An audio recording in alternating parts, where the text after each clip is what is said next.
Good morning guys and welcome back to the channel. Now, modifying your car is a perfectly normal thing. It's great being able to put your own stamp on a vehicle and make it your own. Now, this is Gonzo, the star of the video, and this takes modifications to the next level. I've got the owner Dan over here. I'll put his Instagram handle up. Go and follow Dan and Gonzo to see what's going on. So thank you very much for letting me come down. No problem, Davey. Nice to see you. First of all, Gonzo, where does that name come from? So, Gonzo was built roughly 5 or 6 years ago. It was built by a professional detailer called Carl Kempley down in Lowestoft. The name Gonzo came out of the colour development. So as all the rusty paint and the oxidising happened, it just ended up being Gonzo the minivan.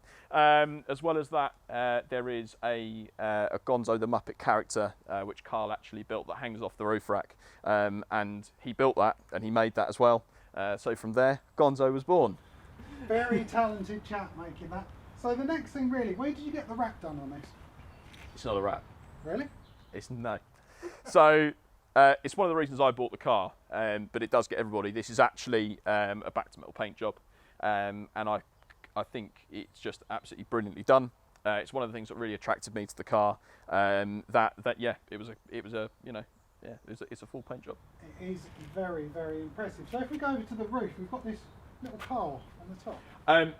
I think it's fair to say this car's all about the finer details, and that was built kind of as an addition. It was just a nice little addition for shows, just to kind of have something that just sits there. And yeah, I think again it's kind of matched the car and kind of matched the look. It just adds the final finishing touches. It's lovely, and it's sitting on this original. Is that original? That's an original mini roof rack. That's, I believe, 1960s. It was a 1960s rack. So yeah, I mean, again, bits of kit that you'd be kind of hard pushed to find today. So yeah. It's lovely. So we'll talk about the front and then we'll talk about the engine. So what's different about the actual physical front of the car? So in terms of the finer details, then, so obviously we've got the rusty paint bonnet. We've got a classic mini badge on, on the front here. We've got spotlights. We've got 4 spotlights which are tinted. That's one of the future things for me to do with the car. I'm going to retint spotlights and then retint the headlights. So all of the front lighting would be tinted. So yeah, 4 spotlights. When they're done, they look really, really good and they really pop. Other than that, really, it's kind of remained very similar on the front in terms of original parts. But it's all just the paintwork that's that's obviously changed quite dramatically. It looks like a Mini, but it doesn't look like a Mini. Yeah. So leading on then, the engine, if you want to pop the bonnet, yeah, absolutely. We'll see what's happened under there. Nice double catch there. Bit of extra security. So this is it's the Mini Cooper engine, 1598cc. Comes the original kind of shell. It had a new head about 3 years ago, and it was replaced with a Cooper S cylinder head. So a bit more kind of a bit more strength in the parts. In terms of other things that are going on under here, then, so it runs a ram air induction kit. Makes a lovely noise. It's twinned up with a nice custom catback exhaust system. It is a little bit loud. I suppose the other thing is the paintwork carries on. So as you can see, we've got some finer details here. Obviously, all the paint right the way through to obviously the mounting points and then the battery cover. The paintwork does kind of carry on underneath. I had a strut brace done for it. This has actually been airbrushed by Andy Essex down in the southeast at Southeast Airbrushing, and it just really, really goes. This car is on a 4-way air ride suspension system, built by or made by it. It's got the Airlift Performance kit on it. This was fitted by Jake, the previous owner, but it kind of adds a real stance to the car. Particularly, it shows obviously you can air it out. So it's on 4-way air ride, which basically essentially means that you can control the height of the car at any one time, which is great because it means you can obviously air it right up for those lovely speed bumps. You can then bring it back down to a height that essentially you are comfortable driving with, and obviously that you don't feel everything. And then also when you take it to shows, particularly obviously the stance shows, you can obviously slam it to the floor, and you can really give it that aggressive rat look. So the wheels, so they are custom hydro-dipped steel wheels. They were done by Jake, the previous owner. They were actually hydro-dipped in his back garden, as you do. it's not something that I'd attempt at home, but I think, to be fair, they do match the car, particularly when the spotlights are really well tinted. There may be a colour change lined up in the future, but we don't know yet. So, but for now, yeah, they do get a lot of attention, and they do really stand out, and they're really, really good. So now we're around the back. This looks a bit different in here. What's gone on? Can you explain the inside of Gonzo? Yeah, so we have a little bit of breathers. So this is a bit of a show element here at the moment. It is on a suspended wooden floor, so it's had a rear seat delete, as you can see. I mean, who needs to be able to house rear passengers anyway? So it's gone for a suspended wooden floor. Underneath there, it's got the tank for the air ride and kind of runs the lines to keep it all neat and tidy. On the boot here, though, as we can see, I've got a briefcase at the moment, which actually is good because it kind of houses all the bits that I take to shows in. But actually, it's really good for a bit of a showpiece, and you can do lots of things in the back here. So there are some future plans for lots of nice additions for for future shows. So yeah, and it obviously lightens the weight, so naturally you get a bit more power out the car as well because you don't have the seats in the back. And you just have to get used to a little bit more noise because you can hear a few extra things underneath. But apart from that, it's all good. So what's this tank? Is that to do with So air ride? that's to do with the air ride. So that's the tank. That's the main tank for the air ride suspension. Obviously, again, kind of paying attention to details there. That's been custom airbrushed by Andy. Andy did both that, and he's done my strut brace, and he's going to be doing probably a few other bits in the future. So that's again a really nice little finishing touch there, and just kind of catches the eye of people at shows, particularly when it's open. I think they just think it's a tank for kind of generic bits, but then you actually say, no, that's actually for the air ride suspension, and they go, oh wow, like again, just kind of more details.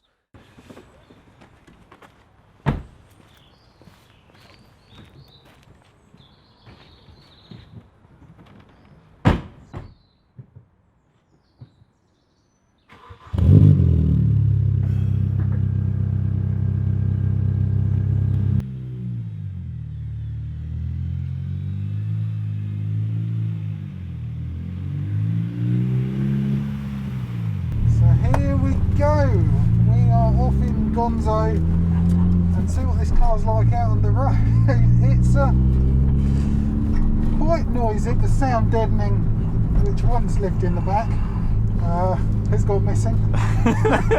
But we don't need it really. It certainly isn't the quietest car, but if you don't want to be noticed, you shouldn't be driving this anyway. No, it's certainly not going to be the noise that makes people look. It will be the amazing looks of the outside.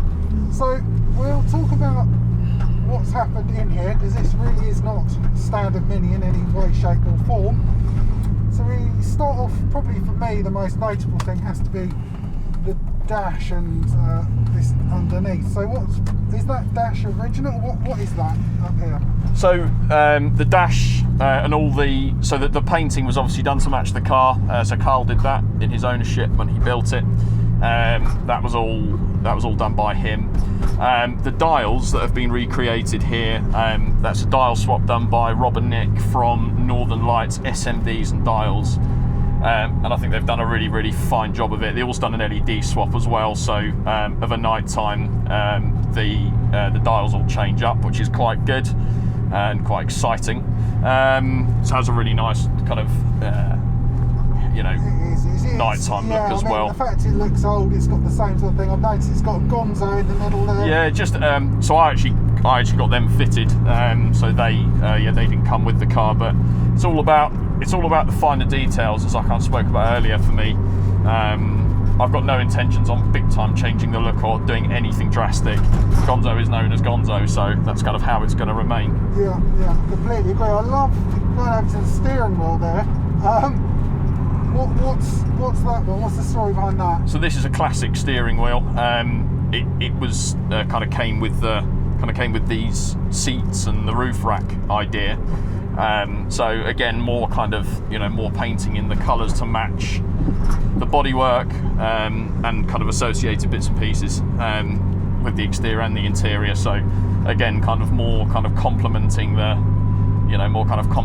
finishes. Yeah, these seats are cool, aren't they? These are original Mini? Yeah, so they're again, they're classic seats, in need of a slight refurbishment, but actually, to be fair, for the age of them, I actually don't think that it's I don't think they're bad at all in terms of fitment, and actually I think they're, you know, kind of remarkably comfortable, you know, all things considered.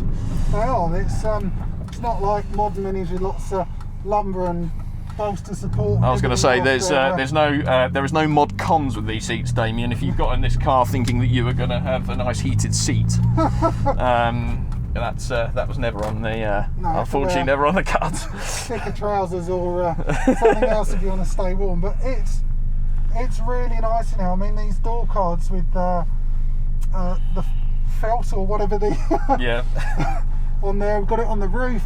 It's just awesome. The whole thing it's beautiful, and it's a really nice bit of kit. I like I say, I get in it and I smile every time I get in it. I love it, and I mean I don't just use it. I don't just use it as a show car. I take it out every now and again, and just to make sure things are all good and all running. And I must admit, some of the looks I get in car parks are interesting. Yeah, I'd also like to just give a shout and kind of huge thanks to two clubs in particular, Three Counties Mini Club and Miniacs Only Group, as that was where I originally saw the car, kind of through those groups, and I wouldn't be in this car if it wasn't for them. So huge thanks to them, and for kind of, you know, kind of letting me see this car in the first place.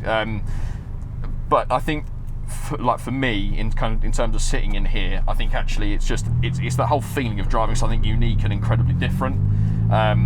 You know, albeit incredibly incredibly eye-catching. But, oh yeah. But you don't just drive it for that. You just, you know, you drive it for the love of the car. And the other thing as well, I suppose, about the driving experience, Damien, and I this is kind of my feeling about Minis, particularly kind of, and as I've got a Generation 2 as well. The thing I really like about the Generation 1 in particular is it really does, I mean, they all do. That's the one thing I love about the Mini. They all feel like drivers' cars, but more so, I think, the Generation 1, just in my opinion, I feel like it's you do feel everything. And I actually don't think that's necessarily a bad thing. I think you kind of buy a Mini with that in mind. It's just beautiful. I mean, it must.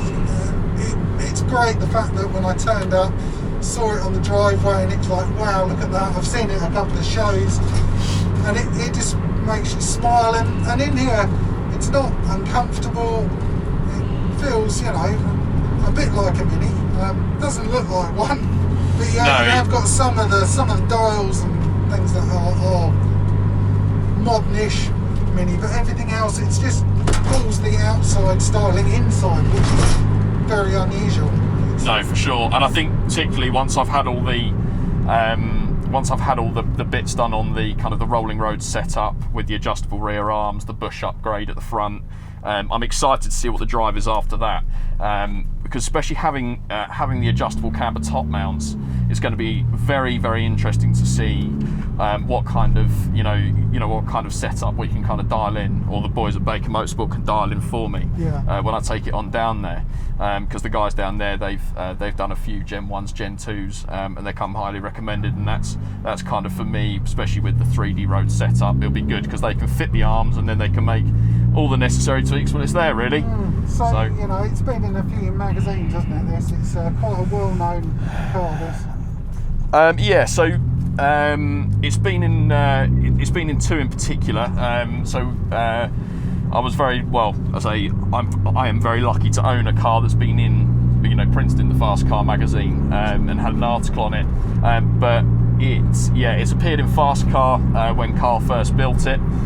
So if you are interested, for anyone watching, if you are interested in knowing a bit more about kind of how Carl achieved the the paintwork, or as much as he's prepared to kind of let on, then, you know, make sure you check that article out. It's fair to say that from the time that article was written, there are some obvious changes with the car as well. So just bear that in mind. It has been featured a couple of times. It was featured in Modern Mini when it was Modern Mini before it became Performance Mini, and has had subsequent features in since then, both in kind of Carl's ownership, Jake's ownership, and then hopefully once we've got some changes done, and it looks a little bit kind of different in terms of some paintwork additions, I'm going to go for it again and keep getting it recognised and keep getting it loved, really.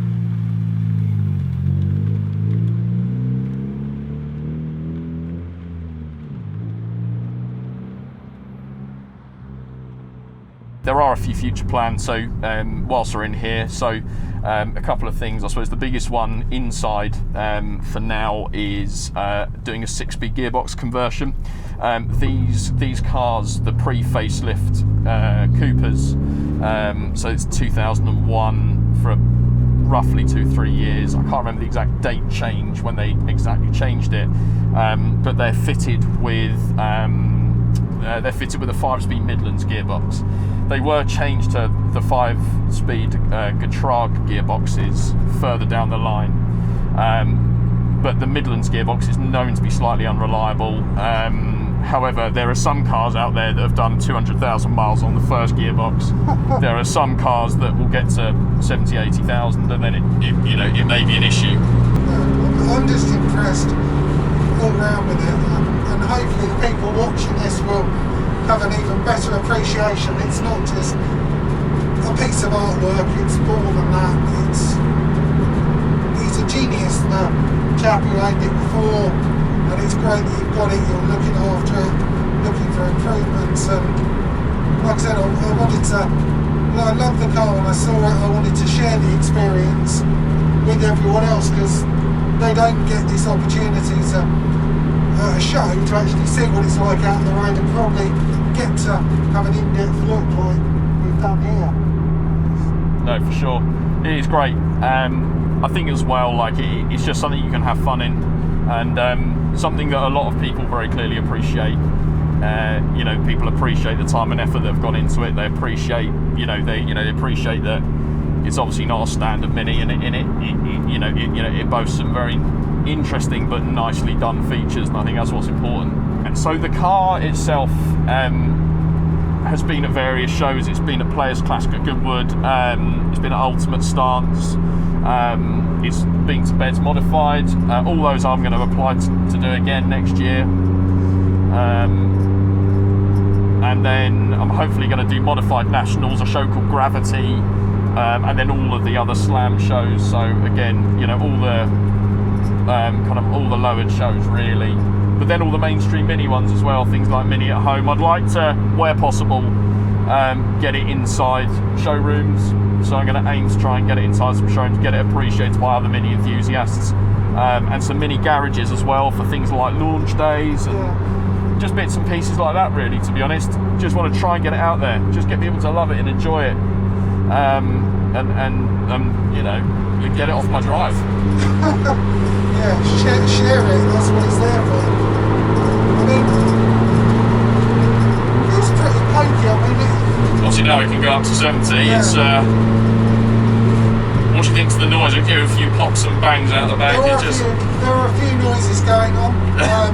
There's a rattling of the little car in the back as well, but it's really nice. I think with a Mini you can just say it all adds character. You hear a little noise, it's just a bit of character, isn't it? The ultimate marketing material. If there's anyone watching this video, that runs events, kind of car-based events, that would like it at their show or would like it on a stand or anything else, do feel free to drop me a message. Yeah, I'll put your contact details in the comments. Because I'm very keen to get it to new places, and I'm very keen for it to be, for it to be appreciated as much as I do, and to get more, to get even more people seeing it in the flesh, really. So, Dan, I really appreciate you spending some time with me, having a look over the car, its history. It's been fascinating, and especially taking it out on the road as well. It's not something you'd normally see at a car show. You can't take it out, you just get to see it static.